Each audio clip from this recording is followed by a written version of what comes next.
Bueno, pues nada, empezamos la conferencia inaugural con el profesor Joan Martínez Alier. Tenemos este privilegio de tenerlo hoy aquí en estas jornadas para dar esta conferencia de crisis ecosocial, claves para construir la paz ambiental. El profesor Joan Martínez Alier es uno de los principales divulgadores, investigadores y defensores de la economía ecológica, la ecología política y la justicia ambiental, conocido por su crítica de la teoría económica establecida y las perspectivas tradicionales del crecimiento económico, y por sus aportes teóricos en relación al metabolismo social y al ecologismo de los pobres. Es doctor en Economía por la Universidad Autónoma de Barcelona, catedrático del Departamento de Economía e Historia Econòmica e investigador del ICTA, Institut de Ciència i Tecnologia Ambientals de la misma universidad. Entre sus numerosos cargos y responsabilidades, el profesor Martínez Alier ha sido fundador de la Asociación Europea de Economía Ambiental y de la Sociedad Internacional de Economía Ecológica, entidad también de la que fue presidente, y miembro del Comité Científico de la Agencia Europea del Medio Ambiente. Ha sido colaborador de revistas alternativas como Cuadernos de Ruedo Ibérico, Bicicleta, Mientras tanto, Archipiélago. Entre sus publicaciones cabe destacar El ecologismo y la economía, de la economía ecológica al ecologismo popular, los principios de la economía ecológica, economía política y economía ambiental, y el ecologismo de los pobres, conflictos ecológicos y lenguajes de valoración, y demás será un altre dia, una vida fent económica, ecológica y ecológica política. Su importante trabajo y trayectoria ha sido reconocida con diversos e importantes premios, entre ellos el premio Holder en 2023, uno de los premios más prestigiosos en humanidades y ciencias, concedidos por la investigación pionera en economía ecológica, economía política y justicia ambiental, el premio Leontief en 2017 y el premio Balzan en 2020. Premios que, como él suele apuntar, son personales, pero también son colectivos de todas las personas que han contribuido, que han construido la voz de la economía política y de la economía ecológica, y todas las que han luchado por los derechos de la tierra. Muchas gracias. Profesor, cuando Entonces, yo vea, le pondré para que 5 minutos, le pasaré un papel. Me parece muy bien. Entonces, gracias por esta oportunidad para dar una charla un poco larga sobre cómo se encaja el tema de los conflictos ambientales, que es lo que llevamos años estudiando, o conflictos ecosociales, o conflictos ecopolíticos, lo llamamos a veces, o conflictos de distribución ecológica, como más técnicamente hemos llamado, estos conflictos que son tan abundantes, con el tema de la paz o de la no guerra o de la violencia militar, por decirlo así, que es de lo que no ha dejado de existir, pero parece que ahora amenaza más, ¿no? Y vete a saber hasta dónde va a llegar. Entonces, el instrumento que yo uso para explicar algo como esto, y podrían ser otros temas parecidos, que tengan relación con la ecología política, con los conflictos ambientales, es el Atlas de Justicia Ambiental, que ya hemos llegado a 4.300 casos, y que si tenemos fuerza y dinero, de hecho, y mano de obra dedicada al tema, jóvenes normalmente, pues vamos a continuar haciéndolo, porque cada vez hay más conflictos ambientales en el mundo, ya sea por la extracción de recursos, llamemos, o de elementos, de todos los elementos de la química, ¿no?, que estudiamos al estudiar a Mendeleev, la tabla de Mendeleev. Ahora todos entran en la economía, el galio, el iridio, ¿no? Y bueno, claro, el níquel, el cobre, también el carbón, petróleo, gas, continúan cada vez más la extracción, y por otro lado, por el lado de la contaminación.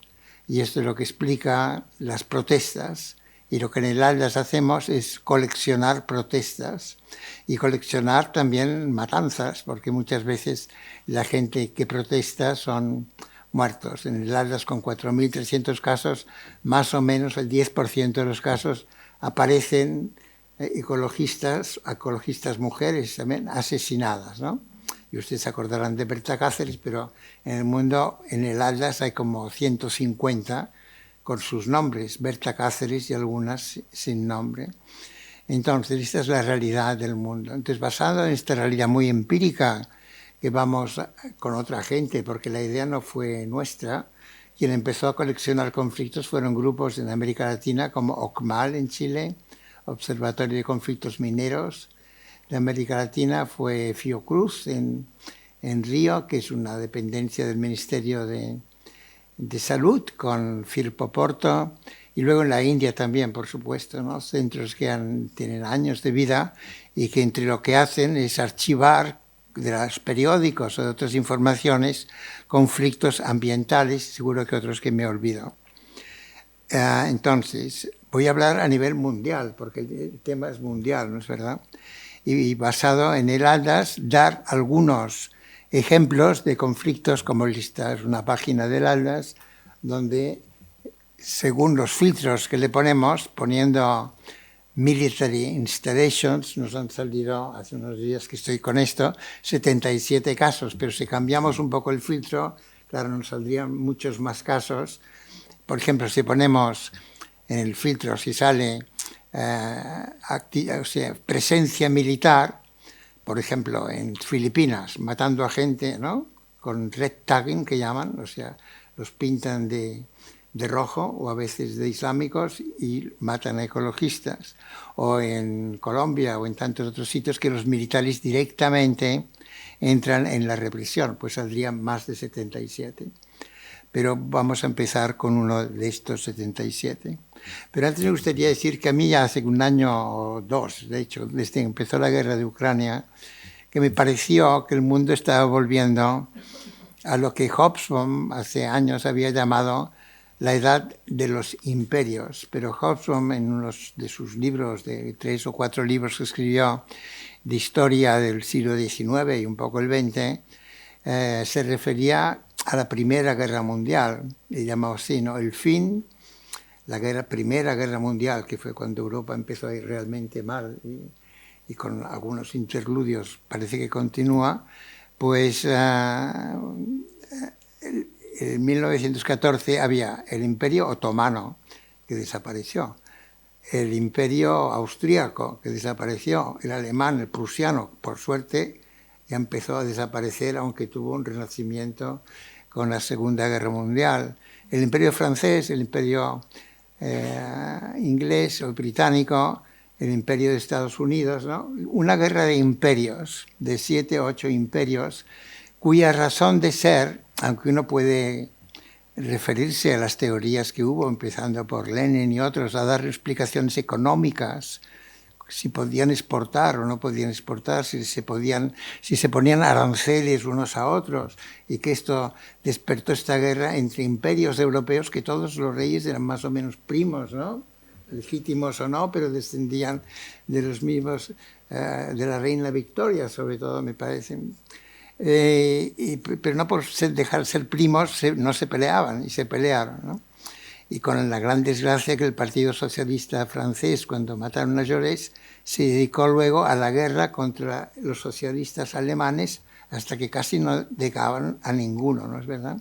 Entonces, todo este gran desastre del 1914-18, Hobbes le llamaba el triste final de la época de los imperios. Pero claro, él sabía muy bien y lo hubiera visto más tarde que la forma imperio en que se basan el poder de estados sin ningún otro fin, no es una cosa económica ni ecológica de las tierras raras de Islandia solamente, también entra esto, ¿verdad? De Islandia y de Ucrania, o de Groenlandia. No solamente estas cosas tan materiales, sino una especie de ansia de poder, normalmente por los hombres que llevan estos imperios, y que ahora se ve, es como una caricatura de esto, pero alarmante, por lado de Trump y su vicepresidente, y Putin, y Modi en la India va por ahí, y tenemos como 4 o 5 imperios y todos, otra gente normal del mundo, esperando a ver cuándo empiezan a liarse con bombas de distinta magnitud. Han empezado con más pequeñas, y luego hay como subpaíses, como Israel, por ejemplo, o podría ser otros, que siguen a la estela defendidos por algunos de estos imperios con sus genocidios y etnocidios.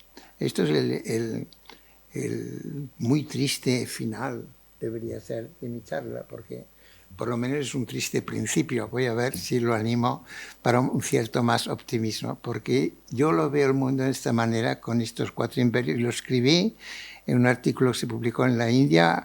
La gente, mis amigos de la India me criticaron mucho diciendo, no, la India no queremos ser un imperio. Pero yo desde entonces pienso que, por desgracia, va por aquí, y creo que como individuos lo que tenemos que tratar es ser neutrales de estos imperios.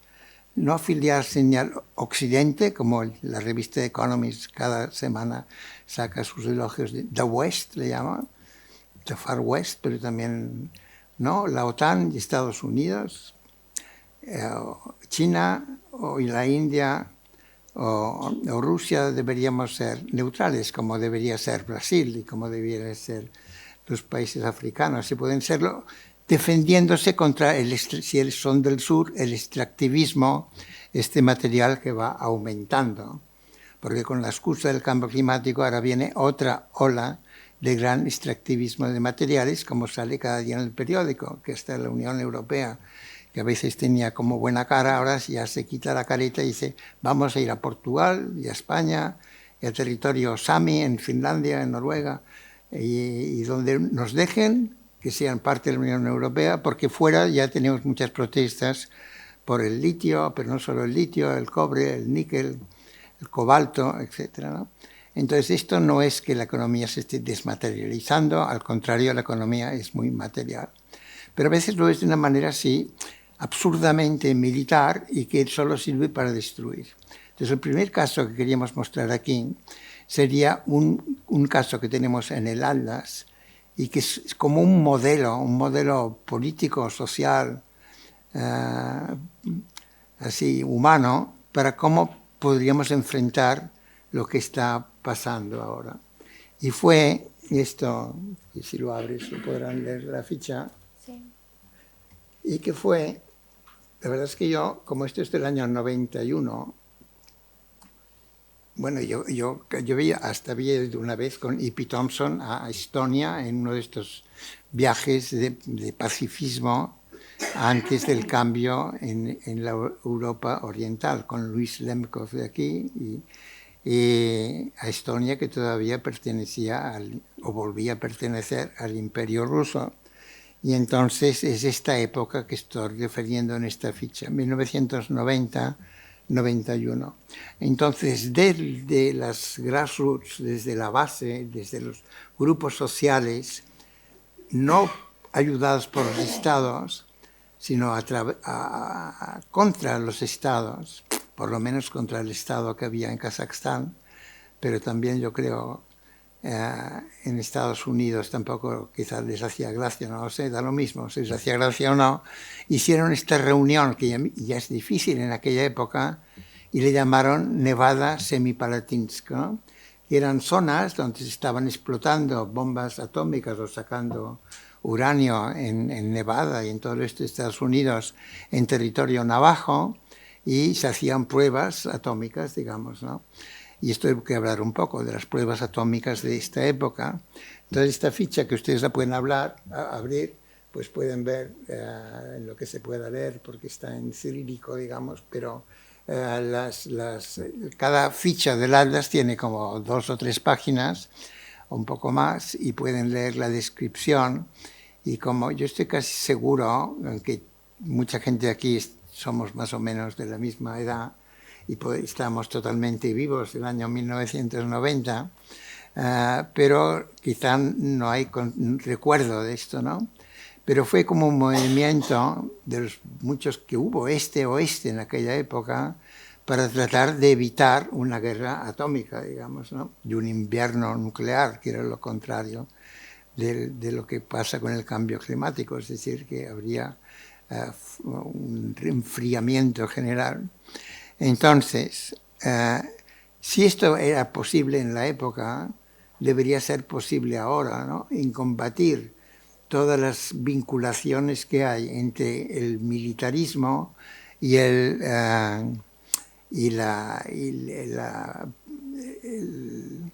las luchas o los conflictos ambientales, ¿no? Por ejemplo, otro caso que quería ver sería el de Vieques, ¿no?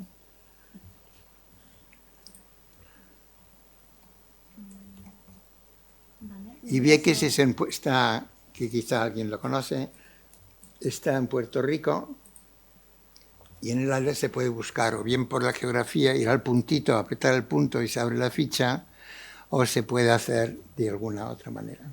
¿Puedes hablar?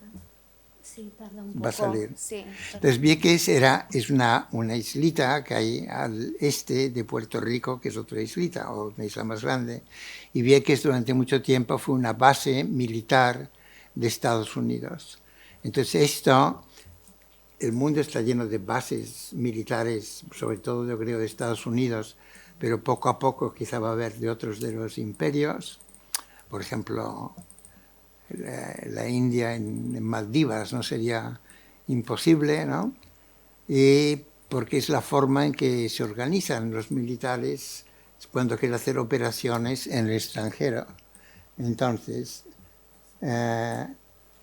Vieques, lo que ocurrió es que empezó a haber una protesta porque Estados Unidos, los militares lo dedicaban a probar sus bombas, no nucleares, bombas más pequeñas, y hacer operaciones militares, maniobras, digamos, ¿no? En un lugar que no era de Estados Unidos, ¿no? Debería haber sido de un Puerto Rico libre, tal vez, o la ex colonia española.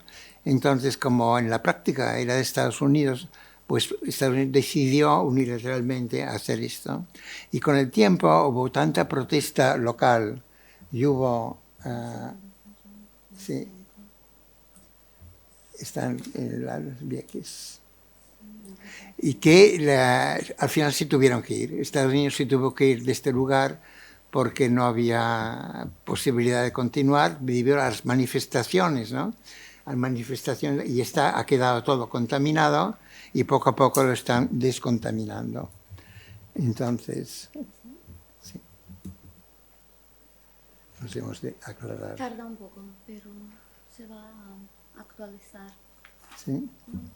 Entonces, tenemos un caso así de intento de acuerdo o de movimiento social intercontinental entre Nevada, Estados Unidos y Kazajstán con este nombre, Nevada Semipalatinsk del año 90, y tenemos también todo el movimiento en Vieques para expulsar a la base de Estados Unidos de un territorio que es de Estados Unidos, en el fondo, pero a base de movimiento social. Esto, por ejemplo, en territorio español, a pesar de muchas protestas contra bases de Estados Unidos, nunca se ha logrado.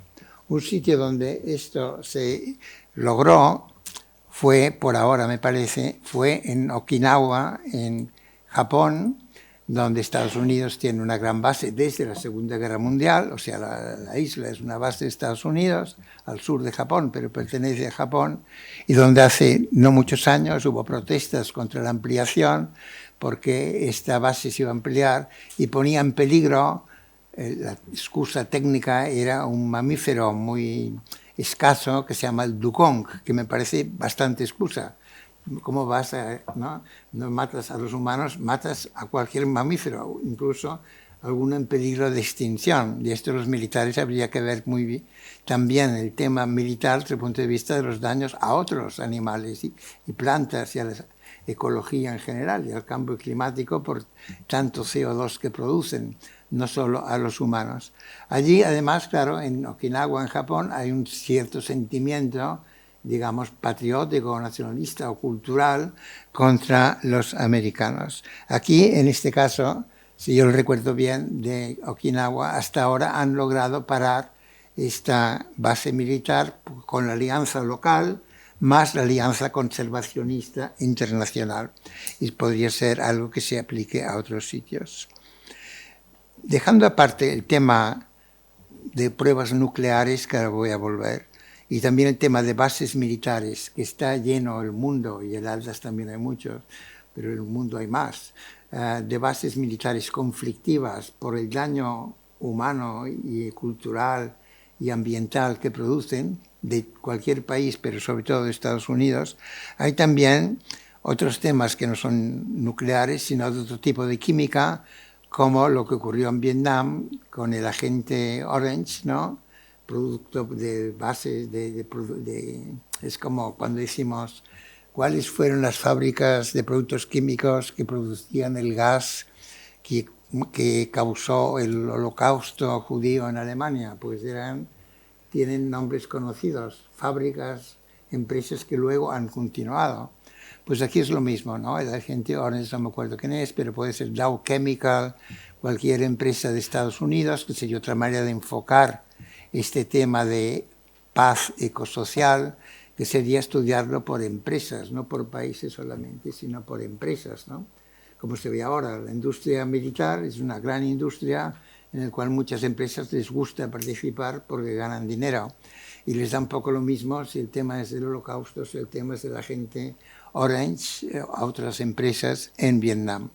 Vietnam, en este caso, tuvo la conclusión, digamos, a nivel discursivo, de que la palabra ecocidio fue introducida por gente de Estados Unidos para protestar de lo que pasaba en Vietnam y diciendo esto es un ecocidio. Ya ha habido no sé cuántos intentos de que haya, que yo sepa, no se ha logrado un tratado internacional sobre ecocidios. O que esto pudiera ir al Tribunal Internacional Penal, ¿no? En supuesto que siga existiendo, que sí que existe, ¿no? Pero no siempre interviene.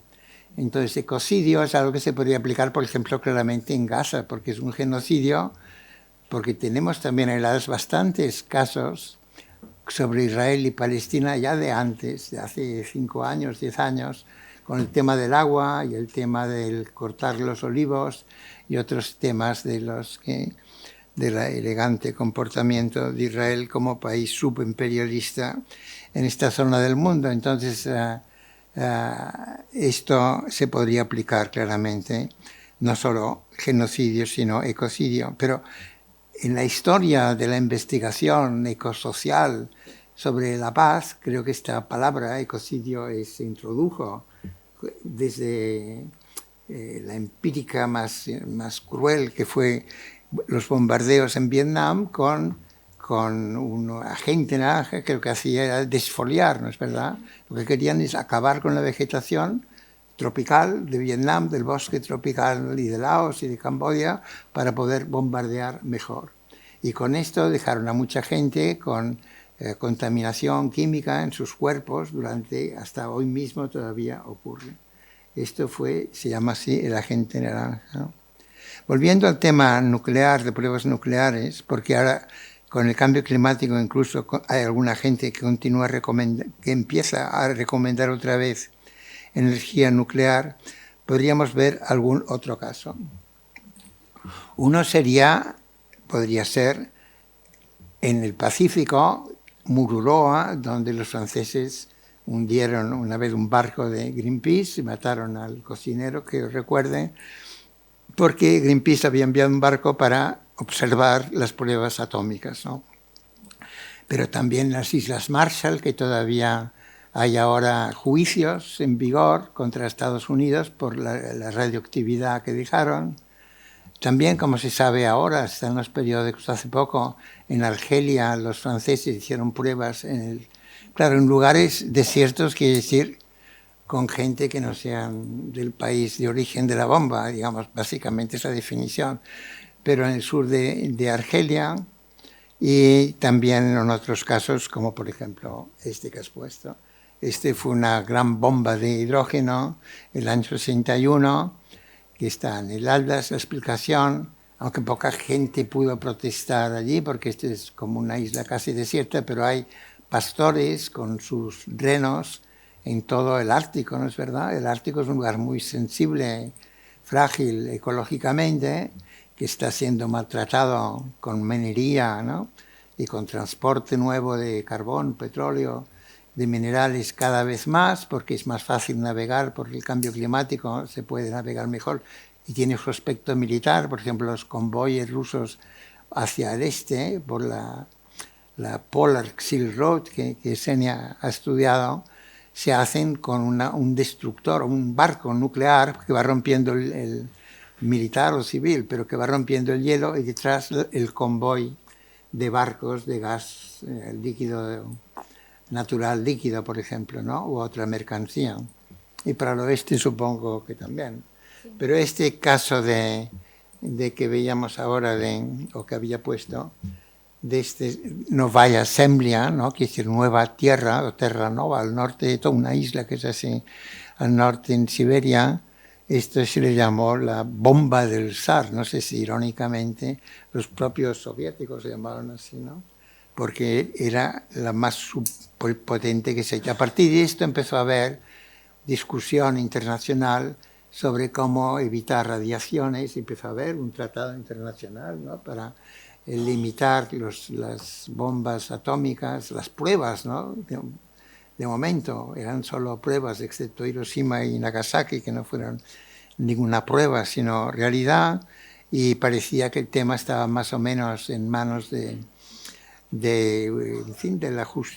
la diplomacia internacional, hasta que hace poco se está hablando, y por suerte no ha ocurrido aún, que empiecen a usar bombas nucleares, les llaman tácticas, ¿no es verdad?, pero más pequeñas, o que hay una proliferación, de hecho, ¿no? Como está viendo una proliferación de armamento nuclear, ¿no? En Irán, por ejemplo, sin duda. Entonces, todo esto anticipa pequeñas guerras nucleares, si tenemos suerte, serán pequeñas, digamos, pero pueden ser más grandes. Y todo esto además da lugar, por la parte civil, da lugar a plutonio, por ejemplo, ¿no? A uranio enriquecido que se usa, todo tipo de radioactividad. Por ejemplo, en Hanford, en el estado de Washington, en Estados Unidos, hay debe estar en el Hades también, hay una instalación para tratar el plutonio de las bombas militares que se han neutralizado, pero el plutonio, claro, quedará ya miles de años. Y también en territorio navajo, creo que ya dije, y en territorio Shoshone, en Estados Unidos, hay protestas, juicios todavía por el tema del uranio. Otro caso que, hablando de cómo organizar esto un poco, queríamos poner sería, porque he hablado de bases militares, he hablado del tema nuclear, que me parece interesante. Podríamos hablar, pero no lo hemos calculado bien todavía, es cómo las maniobras militares, aunque sean pacíficas, más cuando hay guerra, son un desperdicio de petróleo, de combustibles fósiles, y debe aumentar, está estudiado, ¿no?, el CO2 que se produce enormemente no, pero tantos aviones arriba y abajo pues deben contribuir sin duda al cambio climático desde ese punto de vista. Otro que sería por el lado más de los militares y cómo robarse materiales. Uno sería el tema hidroeléctrico, que me parece importante porque tanto, por ejemplo, el Army Corps de Engineers en Estados Unidos son los que hacían hidroeléctricas, ¿no? Y ahora son en el mundo sobre todo empresas chinas, dentro de China y fuera de China, un poco estatales, quizá un poco privadas, ¿no? Y cada vez se construyen más hidroeléctricas. Por ejemplo, en el Himalaya o en Tíbet, justo en las fronteras de China y la India, están construyendo las mayores centrales hidroeléctricas del mundo, en el Brahmaputra, que empieza en Tíbet y da la vuelta, o en el Mekong, los ríos que van hacia el sur desde el Tíbet, ¿no es verdad? Y también, claro, en el Yangtze con la Three Gorges Dam, ¿no? Entonces, todo esto es algo que parecía frenado también y que ahora aumenta. Y yo me pregunto, y casi es obvio esto entre China y la India, como ocurrió aquí en la Guerra Civil, en que Franco, cuando llegó al Pirineo, destruyó las pequeñas represas que había en la época, ¿no? Y dejó a Cataluña sin electricidad, y el Ebro tuvo una enorme crecida el año 37, 38, porque habían roto las represas del Pirineo. Pero esto es una cosa de niños, digamos, aunque no lo fue así localmente, pero comparado con lo que puede ocurrir, queriendo o sin querer, como ha pasado en Ucrania, ¿no? Una destrucción de una represa para inundar. O sea, esta guerra con agua, no la guerra del agua, es la guerra del exceso de agua, porque te rompen una represa cerca. Esto puede ser algo como un arma masiva que se vea, o la amenaza de esto también, ¿no es verdad? Y diga con el tema de las infraestructuras, hay muchos conflictos ambientales, militares, con infraestructuras que pueden ser o carreteras de penetración, como la transamazónica, por ejemplo, fue con gobierno militar en Brasil, y se hizo y trajo muchísimos colonos y mucha desposesión de tierra indígena, y por tanto la mayor empresa de carne del mundo, que se llama JB, como si fuera whisky, pero no es whisky, es João Baptista Sobrino, la mayor exportadora de carne producida sobre los bosques de la Amazonía. Se corta la Amazonía, se dejan pastos, se cría carne y se exporta la carne, o para producir soya. Todo esto viene de una idea militar subimperialista, ¿no?, del Brasil de los años 70, con el gobierno, me acuerdo, de Golbery, de Couto y Silva, que era un militar que había hecho los tratados de geopolítica de Brasil, en que pintaba Brasil en medio, porque esto se puede hacer fácilmente, poner Andorra en medio del mundo si quieres, pero ponían a Brasil, que era más fácil de dibujar, y se veía como Brasil estaba amenazado por todas partes y cómo tenía que defenderse y no dejar que la Amazonía estuviera bajo un acuerdo internacional o en manos de la gente local indígena, ¿no es verdad? Porque esto se hizo a expensas y continúa haciéndose a mano de los indígenas. Estas son quizás de las infraestructuras como carreteras y las que se están haciendo en América del Sur cada vez más para exportar hacia la China, sobre todo por el puerto de Chancay, por ejemplo, en Perú, que van ligados, porque esto es tanto movimiento de tierra, tanta infraestructura, que hace falta ayuda militar muchas veces, y si no, directamente, indirectamente, para mantener a la gente tranquila. Esto de mantener a la gente tranquila también entra con aeropuertos. En el Ladas tenemos como 150 quizá conflictos de nuevos aeropuertos o expansiones de aeropuertos. Si lo hacen en Barcelona no intervendrán los militares, se hará de una manera así. Quizá hay manifestantes, espero, en contra, pero no será una cosa violenta de este tipo. Pero en muchos sitios del mundo, hacer un aeropuerto, los llaman en Brown Airport, que es en una tierra que ya se usaba antes, o Greenfield, ¿no? Greenfield Airport, suenan bien, ¿no? Greenfield. Pero quiere decir que un sitio que era verde lo pavimentan, porque un aeropuerto quiere decir pavimentar. Una carretera que funcione también pavimentar. O sea, la industria que en el mundo le va mejor es el asfalto y el cemento todavía ahora. Lo vemos en las cifras de toneladas que se meten en la economía. Lo que más se mete es cemento, o sea, arena, grava para producir cemento y también petróleo para asfaltar. Esto es una industria que prospera muchísimo. Aquí hubo un boom en el 2008 con el boom inmobiliario, bajó y ahora está subiendo otra vez a un nivel normal. El nivel normal puede ser 3 toneladas por persona al año, algo así, ¿no? Normal, entre muchas comillas. Entonces, el transporte y la infraestructura es una parte. El último, para acabar y cada tiempo de discutir un poco más, creo que hemos perdido aquí la conexión, digamos. Sí, pues infraestructura. Optimísticamente queríamos pensar qué podríamos hacer, que al hablar yo, con una inteligencia muy artificial, ¡pum!, sale el caso aquí. Pero todavía no hemos logrado esto. Y claro, se habla más deprisa. Entonces, un caso son los paramilitares militares, porque, por ejemplo, estamos mirando un caso que es este bosque primario que hay entre Polonia y Bielorrusia, y que se llama Bielawiska. Es primario, es un bosque antiguo, un bosque que no ha sido cortado, se supone, en miles de años, y por donde emigra gente y donde han construido una pared para que no emigre tanta gente, que los dicen, ¿no?, que Putin les insinúe que pasen por Bielorrusia hacia Europa occidental, más occidental, sea como sea, o sean inmigrantes voluntarios de algún lugar del mundo que quieren emigrar por esta ruta, O también, claro, geopolíticamente es un sitio muy potencialmente muy caliente, ¿no es verdad? Y que llega fácilmente al corredor de lo que era Königsberg y que ahora es Kaliningrad, ¿no? Que es un lugar militarmente bien, posiblemente caliente en Europa.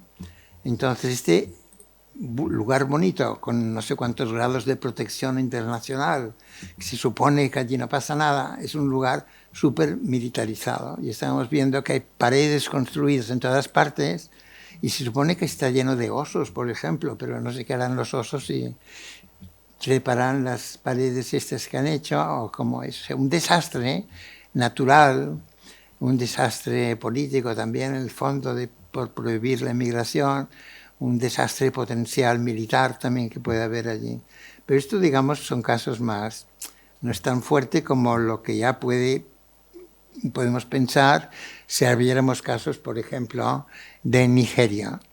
En Nigeria, durante mucho tiempo, cuando empecé a estudiar estas cosas, hacia el año, no sé, 85, 90, el caso iba mucho a Ecuador, y en Ecuador se fundó Oil Watch por la ONG que se llamaba Acción Ecológica, y se fundó el año 95 entre Quito y Lago Agrio, que es un lugar donde había petróleo en la selva de Ecuador, y vino gente de Nigeria, como Nimo Base, que todavía es activista, y allí fundaron Oil Watch, y con el eslogan Leave Oil in the Soil, que todavía continúan, ¿no?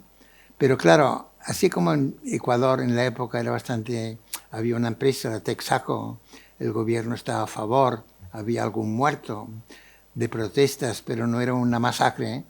En Nigeria, en el delta del Níger, era una masacre continua organizada por la Shell y por la dictadura de Nigeria.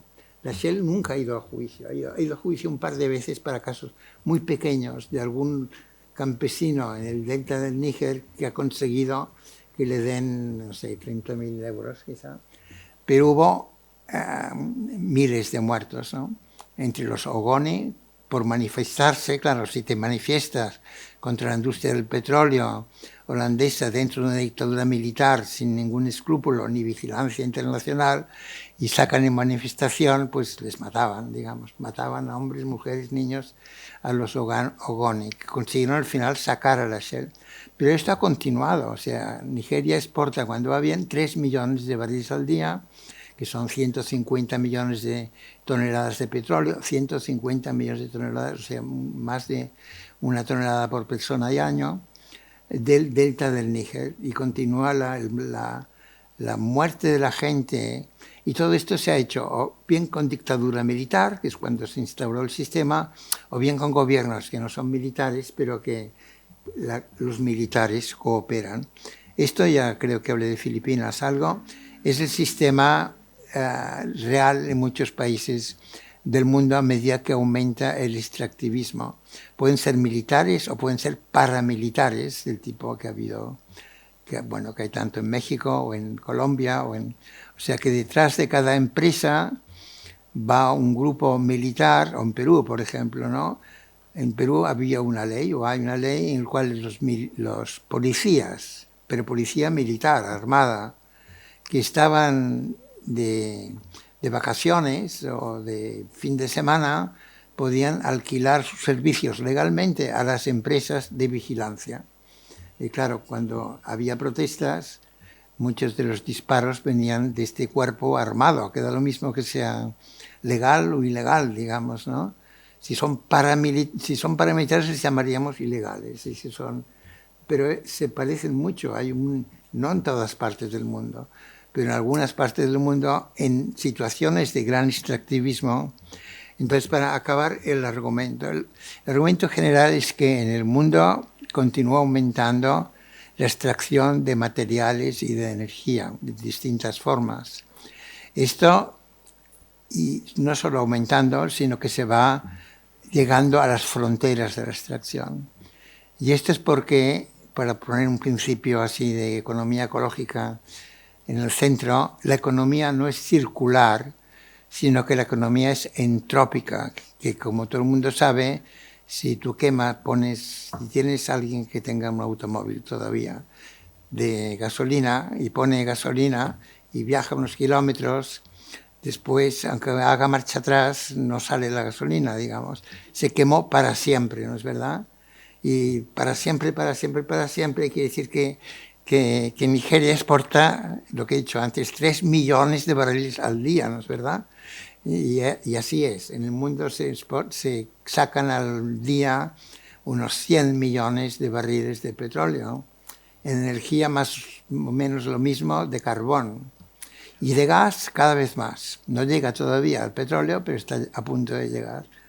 Y al mismo tiempo están aumentando energía solar directa, etc. ¿Por qué? Porque todo lo que se gasta ya se gastó cuando es combustible fósil.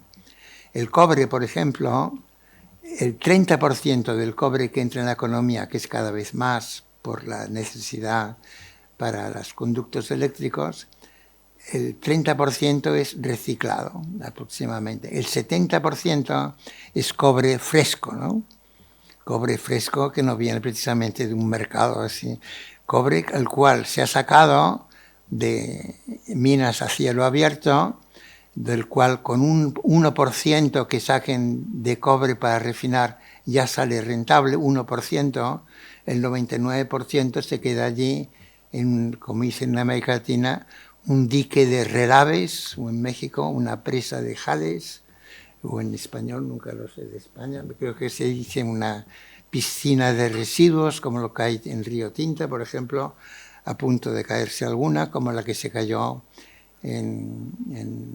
¿cómo se llamaba? En Alcoyar, que nadie pagó nunca nada y que la Junta hizo la reparación, y que estas empresas continúan y están aumentando en toda la cuenca esta de Piritas de Andalucía, en parte por la demanda militar, me imagino, para armamento, y en parte de esto.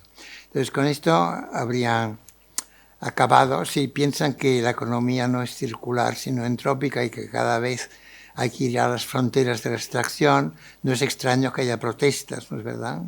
De distinto tipo, más fuertes o más flojas, más cooptadas, más sobornadas, más asustada la gente, más distintos tipos de pacificar a la gente, ¿no? En estudios para la paz habría que estudiar cómo se pacifica a la gente. ¿De qué manera pacífica se pacifica a la gente? Bueno, a veces es más eficaz pacificarlos con un poco de susto, digamos, ¿no? Como aquí, con el referéndum. Fue no muy fuerte, pero mucha gente se asustó.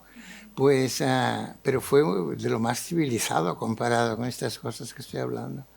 Entonces, ¿cómo se pacifica a la gente? Y muchas veces por la violencia más bruta, digamos, ¿no? Esta es la realidad. Y luego también por el lado de los residuos, el CO2 es el principal en cantidad, ¿no? Y que nunca había sido un residuo, era bendición para las plantas en primavera, ahora todo va a crecer. Pero el CO2 excesivamente producido por los combustibles fósiles, al quemarlos, esto se ha convertido en un residuo terrible que no se sabe qué hacer con él y que está produciendo aumento del nivel del mar y otras cosas que no tienen nada de pacíficas tampoco, que son como atentados a la convivencia humana y las otras especies que no sabemos muy bien cómo tratar, que no sea de una manera retórica diciendo que sí, que se va a arreglar, que se va a arreglar, porque no se va a arreglar. Por tanto, no quiero dejar una impresión pesimista, creo que no, que es la hora de luchar pacíficamente, pero eficazmente, socialmente, desde los movimientos sociales, algún Estado que ayude, pero pocos habrá. No fiarse de estos tratados internacionales, por mucho que yo apoye el tratado internacional para para evitar la extracción de combustibles fósiles, ¿no? Bueno, yo firmo todos estos tratados, pero no creo que se vaya a firmar esto. Y con esto, pues pacíficamente y socialmente, y ligando el tema de la paz con el tema social, pero también con el tema feminista, claramente, y con el tema agrarista y con el tema urbano, de la cuestión urbana, la cuestión agraria, como se decía en otras épocas, la cuestión social, la cuestión de género, la cuestión socioecológica y la cuestión de la paz y no sé qué otras podríamos poner. No separarnos, sino utilizar una palabra que yo he aprendido hace pocos años, que es interseccionalidad, ¿no? O que debe haber otra manera más de decirlo, o sea, overlapping en inglés, que es que tienen y la gente puede al mismo tiempo, claro, yo no puedo tener 5 identidades distintas, pero todos podemos tener 2 o 3 identidades sociales también, ¿no? Y por tanto participar de varias de estas cosas y no separarnos, sobre todo en especialidades académicas. Por el propio Galtung, al quien yo conocía, sería el primero en decir, no se hagan especialistas en lo que yo explico, ¿no? Y todo lo otro también importa. Sobre todo con el feminismo a veces es difícil, pero es como los movimientos más fuertes del mundo, yo creo, son el feminismo claramente. Y después viene un poco ya como la liga regional, el ecologismo, y quizá todavía hay agrarismo, y quizá pueda haber, pero todo esto tendría que estar junto. Y yo creo que unas jornadas como estas podrían servir para discutir esto, no es para especializarse. Y sobre todo para no hablar, no caer en otra verdad que aprendí hace poco, el nacionalismo metodológico. Es decir, ¿qué va a hacer el Estado español? Porque claramente da lo mismo lo que haga el Estado español en principio. Si fuera un Estado a punto de que hubiera un cambio político, pero lo que va a haber es un consenso todavía mayor, me parece a mí. Pero bueno, este es otro tema que no sale en el Atlas, pero que podría ser. Por ejemplo, las bases militares, que había una bonita marcha, a la cual yo nunca fui, pero tendría que haber ido a las bases que hay en Andalucía, que no me acuerdo cómo se llama, a Rota, tendría que acordarnos, ¿verdad? Pues este año tendría que haber otra. Pues más fuerte, claro. Esto sí, ¿por qué no, no? Simboliza lo que desde acá, digamos, se puede hacer contra esto. Pero también a las minas de litio en Cáceres, imagínense, en la montaña que se llama, tiene como una virgen de la montaña y allí quieren hacer la mina de litio. O con los eucaliptus de Altri en Pontevedra. Está lleno de casos que tú le puedes ver el tema ambiental, el tema social, el tema agrarista, el tema, de hecho, contra el poder militar, ¿no? Es decir, ¿por qué no invierten en otra cosa que no sea militar? Muy bien, pues muchísimas gracias, profesor.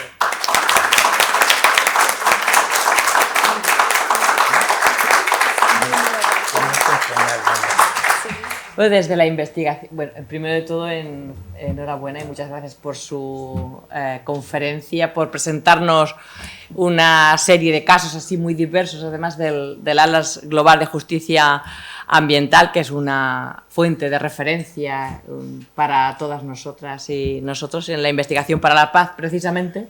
Hacemos esa interseccionalidad, esa multidisciplinariedad e interdisciplinariedad. Trabajamos desde las diferentes disciplinas, ¿verdad? Que nosotras ahí sí que estamos y nos movemos bien e intentamos trabajar así precisamente.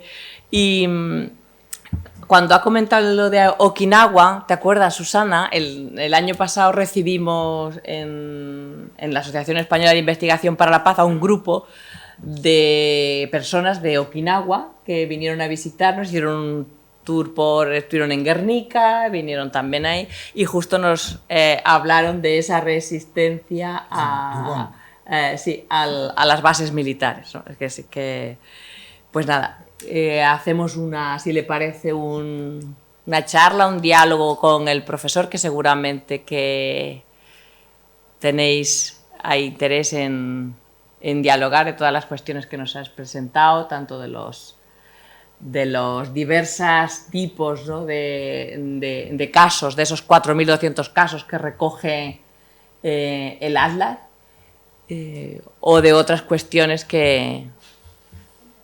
Hacemos una ronda de... Sí.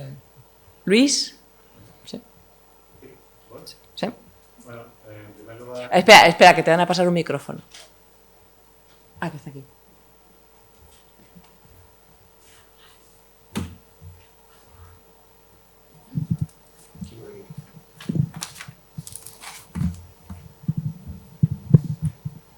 Gracias.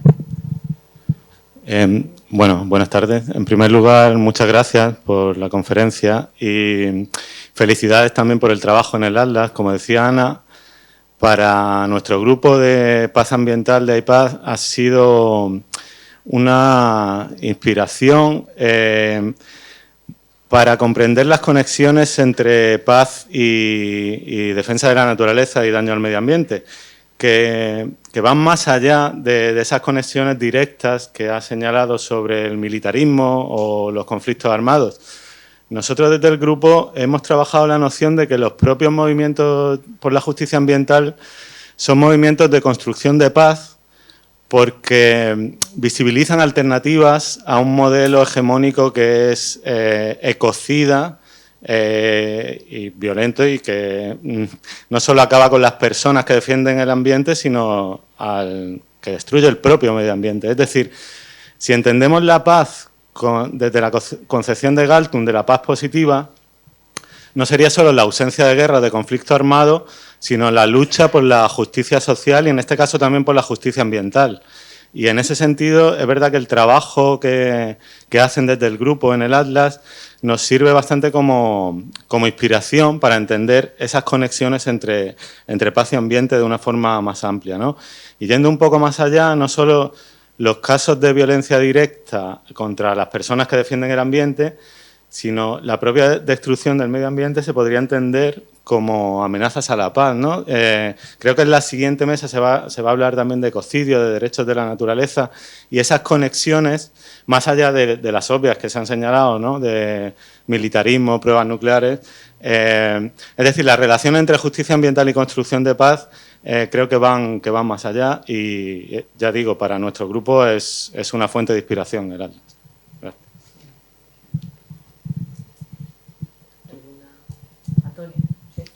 Hola, pues siguiendo un poco con uno de los casos que planteaba y por no caer en esta sensación que nos invade últimamente de pesimismo, derrota o no sé cuántas cosas más, la justicia ambiental construye territorios y construye saberes compartidos y hablabas al final de la interseccionalidad, ¿no?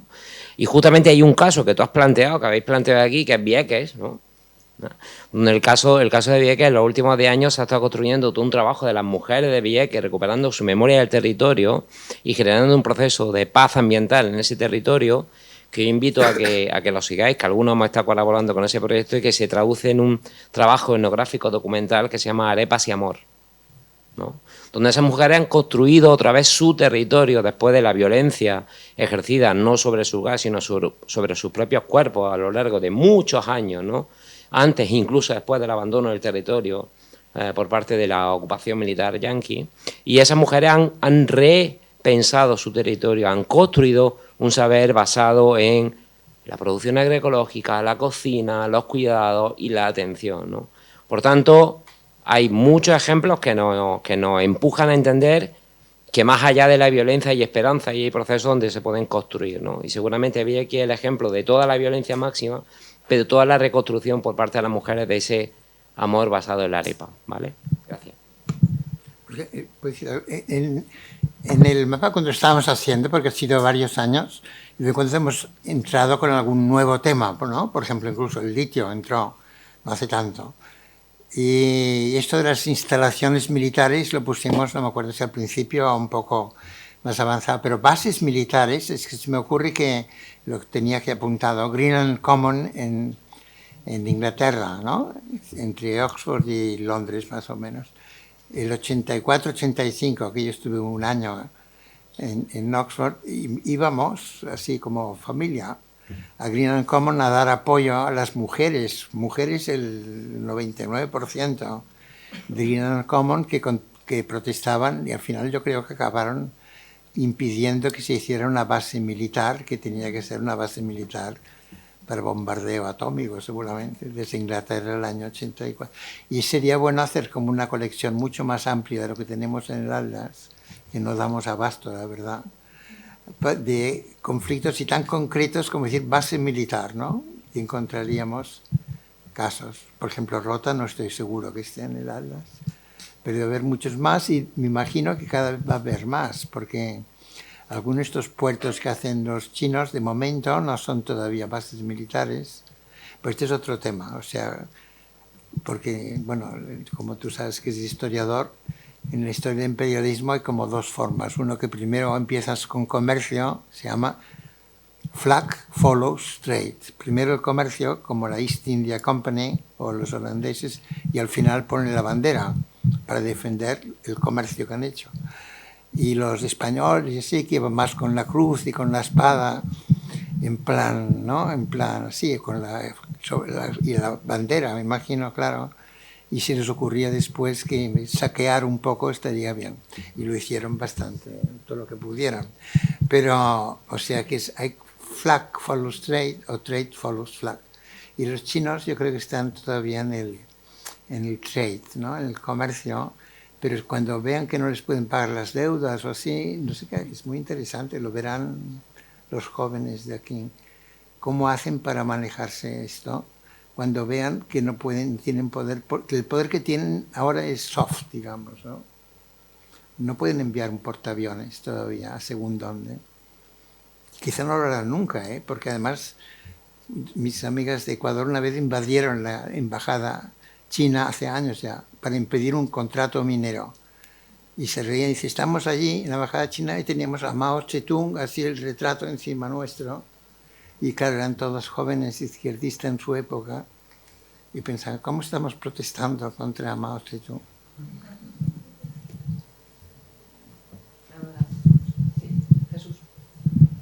Bueno, muchas gracias por la conferencia también. Y mi intervención va en la misma línea de Luis, porque aunque ha comenzado, ¿no?, haciendo la búsqueda de militarismo, ¿no?, y han salido 77 casos, yo sospecho que los 3.400 tienen que ver con la construcción de la paz ambiental.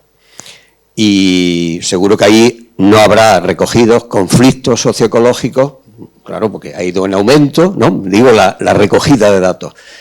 Y, por tanto, seguro que habrá conflictos socioecológicos que todavía no están registrados en el atlas. Y sospecho, me pongo por delante, ¿no?, de que probablemente todos los que se vayan incluyendo tendrían que ver con, o serían pertinentes y contemplarlos para todo lo que tiene que ver con la construcción de la paz ambiental. Incluso con la construcción de la paz, porque tal y como ha comenzado, ¿no?, en la intervención y a lo largo de la misma, aunque luego he ido introduciendo otro tipo de conflictos, no relacionados directamente con los ejércitos, ¿no?, las interconexiones, ¿no?, las implicaciones ambientales de los ejércitos, etcétera, las guerras, sí, el empleo de la Fuerza Armada para impedir, ¿no?, para conseguir determinados objetivos, aplastar resistencia, etcétera. Entonces, realmente el concepto que se emplea en la investigación para la paz es un concepto amplio y, por tanto, no es solo ausencia de guerra, sino ausencia de todo tipo de violencia, y entendiendo violencia como algo mucho más amplio que la ausencia de guerra. Es decir, todo aquello que impide el desarrollo de las capacidades humanas, la satisfacción de las necesidades humanas, y es evitable, ¿no? Esa sería un poco la idea de... Entonces, en ese sentido, estoy de acuerdo con lo de la interseccionalidad, pero pongo, como es una jornada, ¿no?, y vamos a continuar el debate, pongo sobre la mesa que quizá el concepto de paz que se maneja en la investigación para la paz, aunque no todo el mundo lo maneja en la práctica, o sea, y algunos utilizan el concepto restringido, o sea, utilizando el concepto amplio de paz, muchos de los análisis, los diagnósticos, las elaboraciones que en otros campos, en algunos casos disciplinares, pero en la mayoría interdisciplinares, son pertinentes para el campo de la investigación, educación y construcción de la paz. Paro ahí, punto suspensivo. Gracias, Jesús. ¿Alguna pregunta más? ¿Alguna reflexión o...? Profesor... Espera. Espera. ¿Qué pasa ahí?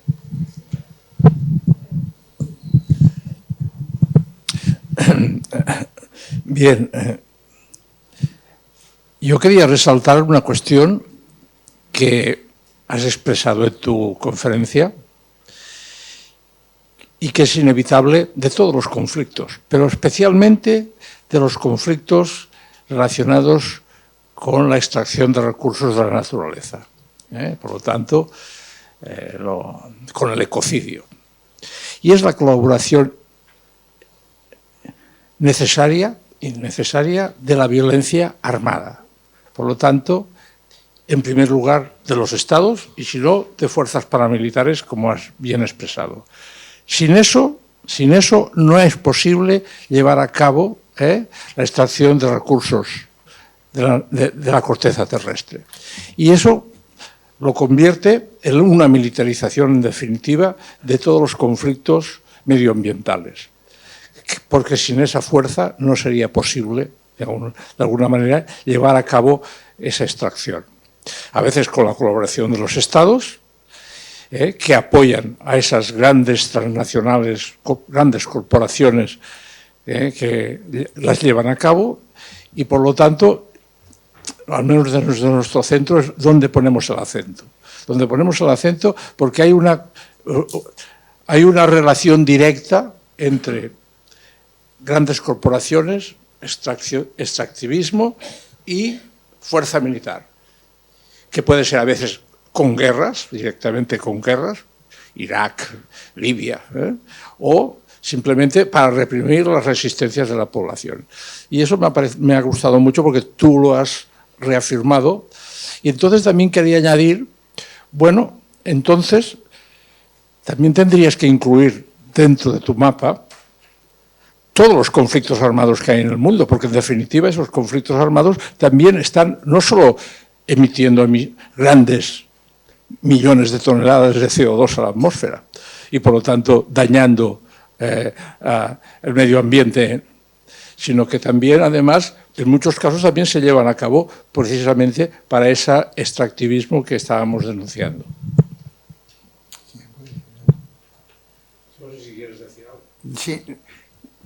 No, yo creo que tenemos como un tema de la ecología política en general, de si le ponemos algunos límites o no, y creo que muchas veces es una cuestión de capacidad humana o económica, a veces, de quién te paga investigación de este tipo en doctorados o postdocs o voluntarios, porque en el ALDAS hay muchos activistas, bastantes voluntarios del mundo que envían casos, que están metidos en estos conflictos y que para ellos son muy visibles, ¿no? Si uno lo va ampliando, por ejemplo, con el caso de Israel y Palestina, yo con Israel he cambiado mi opinión en los últimos 2 años, después de muchos años, pero ya tengo algunos, de verlo con una visión más tipo Segunda Guerra Mundial que actual.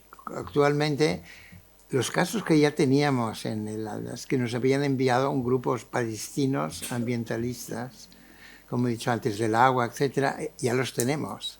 No los vamos ni a aumentar ni a sacar. Aumentar quizás sí que habría. Entonces yo pienso, ¿cuántos teníamos que aumentar? ¿No es verdad? O sea, un edificio derruido, si esto no es ambiental y social, ¿no? Y de cuántas ciencias sociales y también ciencias, ingeniería militares, las bombas que explotan, que tienen sus químicos, ¿no? Hay bombas, por ejemplo, hay un caso que ya teníamos, bombas de fósforo israelíes en el sur del Líbano. Esto era como una anécdota hace 10 años cuando lo pusimos, y ahora deben ser de cada día, ¿no?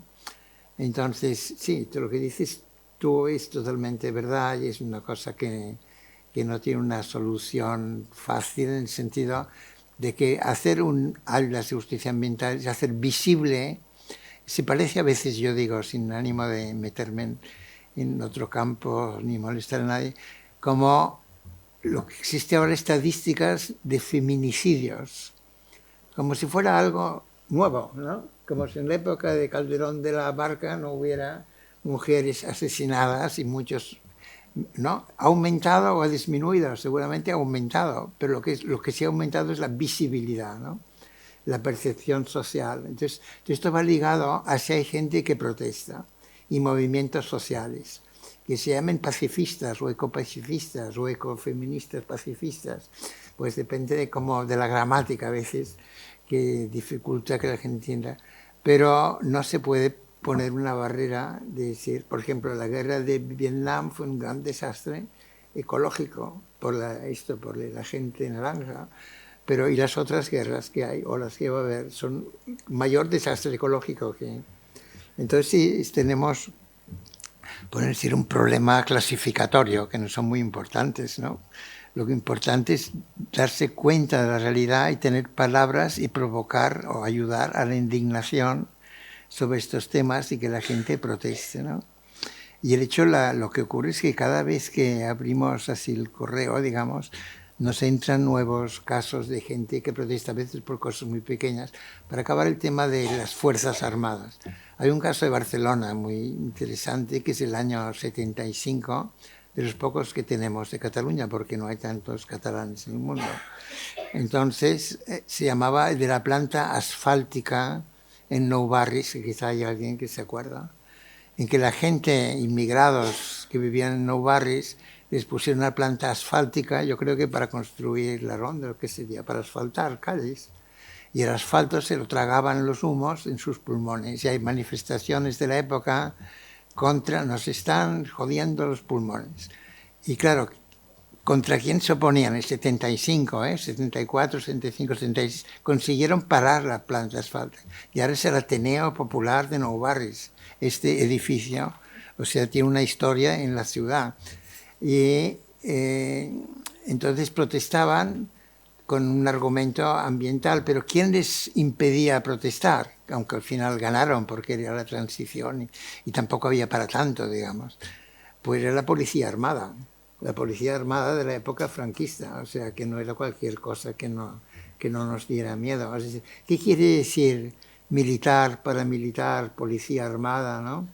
Grandes masacres en Perú, como la de Bagua, fue la Policía Armada especializada, enviada a matar indígenas en la curva esta, el Diablo se llamaba, en un caso muy crucial para la historia reciente de Perú. O sea, la Policía Armada es como, bueno, como decimos, Policía Armada son militares, ¿no? La Guardia Civil son militares.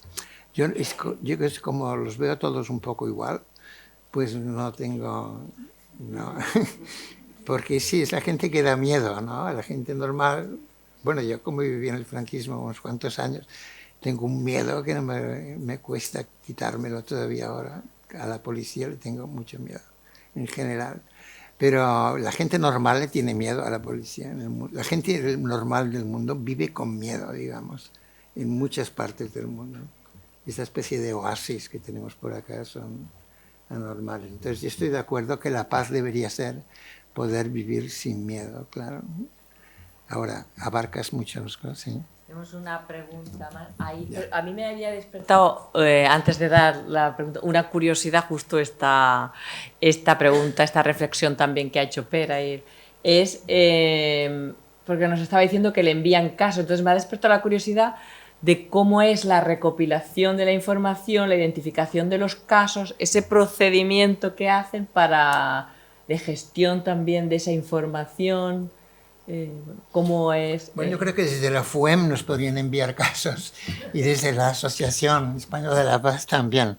Y sobre todo si fueran, no solo de acá, de otros sitios del mundo, con los contactos que tienen, porque no, cualquiera puede enviar, hay que registrarse y cualquiera puede enviar casos. Y estadísticamente yo diría que muchos casos al final son, para decir la verdad, metidos por doctorantes y postdocs, porque es como una fuente, tienen tiempo, ¿no?, de hacer estas cosas. Un activista no tiene tiempo de ponerse a llenar una ficha. Han de ser activistas que simpaticen mucho, como por ejemplo ocurre en América Latina más que en China. La gente tiene un poco más de miedo del promedio mundial, yo creo, de decir, pero también tenemos gente en Rusia o exilados de Rusia o en la China que, por ejemplo, que son más militantes como exilados, ¿no?, y que tienen interés que hacer visible estos casos, como hay algunos muy patéticos de Rusia, de residuos químicos, ¿no?, como se llama el caso, y lo tiene que meter gente que sean un poco, que no quieren poner su nombre. Uno puede poner el nombre, que es lo que yo creo que hay que hacer en la vida académica, que la gente, que su nombre conste, no explotar a la gente anónimamente, pero ves algunos que no quieren. Si miran los casos de China, pone grupo de China del Atlas. Y yo sé quiénes son, pero no lo quieren poner. Por prudencia con estudiantes jóvenes también. Y, o sea, sí, es de todo. Pero son voluntarios, la mayor parte casi diría, más o menos, ¿no? Bueno, no sé si un estudiante ¿Y cómo se verifica de luego la doctorado le información? puedes llamar voluntario, un voluntario forzoso. ¿Eh? Los editores lo... Ah, sí. Sí, Joan o yo.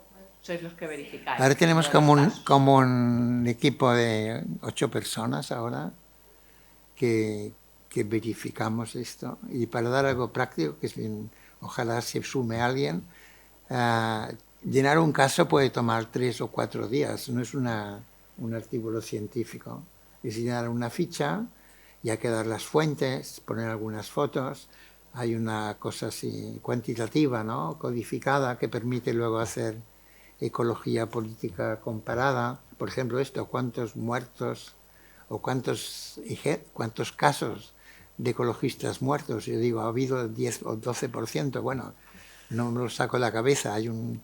Están contados porque en la ficha que pone ha habido un muerto en el resultado de este conflicto, o ha habido mujeres protagonistas. Hay como 100 campos que se tienen que llenar, más una descripción. Y todo tiene que tener en promedio, diría, con de 4 a 8 fuentes. En mi opinión, muchas de las mejores fuentes son Reuters y Bloomberg, Financial Times, porque no dicen mentiras. No les guste que pasen esto, por tanto lo explican, pero con un estilo que no es el nuestro. Pero son más fidedignos que yo creo a veces. Pero también son muchas veces ONGs, claro. ONGs que quieren que salga el caso. O a veces, hay un caso de Chile, para acabar este tema, en Antofagasta, era un maestro de Antofagasta que con su gente organizó un grupo para prohibir que circulara transporte de cobre por en medio de cobre así en rama, por la ciudad que contaminaba. Y le llamó "Este polvo nos mata", que me hizo gracia el título. Este polvo nos mata, y consiguió parar esto, creó un tiempo, pero al final no, porque era de la empresa Luxic, que es una parte de la oligarquía minera chilena más importante. Este tipo, al cabo de unos años, ha resultado ser que ganó las elecciones con el cambio en Chile y es el presidente de la región de Antofagasta o así, no sé si todavía lo es. Pues mira, esto es como un caso ideal, ¿no? Un activista que explica esto, que luego lo aprovecha, porque dijo, por favor, pongan este caso en el Atlas.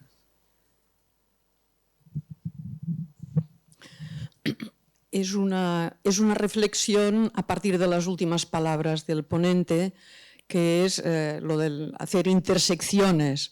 Yo me alegro de la celebración de esta jornada, que intenta unir lo que es el movimiento pacifista, la lucha por la paz y contra la guerra, y el movimiento ecologista o la reflexión ecologista. Me parece que tradicionalmente venimos en estos dos campos, en estos dos movimientos sociales, estamos excesivamente separados unos de otros. Creo que es imprescindible que vayamos tendiendo puentes,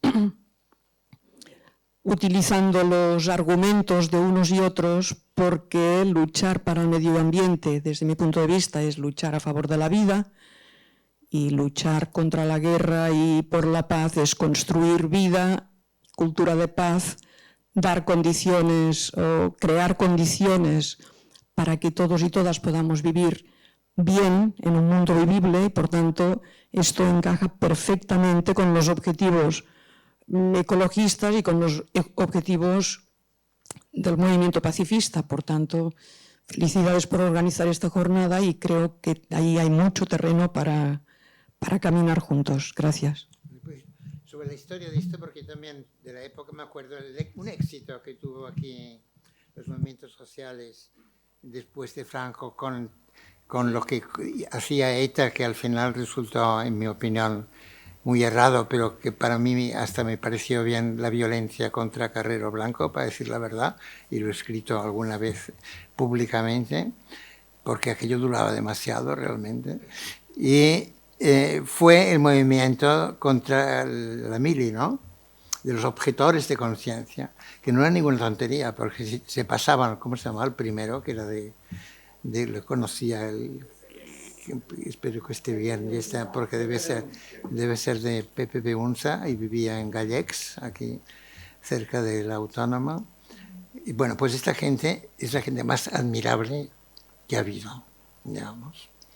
Entonces, ¿hasta qué punto eran ecologistas o no? Era lo mismo, digamos, ¿no? Por ejemplo, Pepe Beunza vivía en Gallecs y Gallecs fue defendido contra la urbanización, el escarchufamiento, le llamo, ¿no? El urban sprawl de Barcelona. Y vivía allí en una masía, o vive, espero. Bueno, pues tuvo una gran vida, yo creo. Y este movimiento triunfó. Incluso ahora se habla que lo van a poner otra vez. Yo creo que habría un levantamiento, espero, general, ¿no? Que vayan ellos, digamos. No en Gallecs, en la Mili. La Mili. Es imposible, ¿no? En España sí, es difícil. En Europa no es difícil. Aquí hay bastante conciencia, pero bueno. Bueno, pues esta confluencia ya la había sin expresarlo. Sí. Bueno, no sé si hay alguna pregunta, reflexión. Si no, pues cerramos aquí la mesa, descansamos unos minutos y le damos paso a la siguiente mesa. Gracias.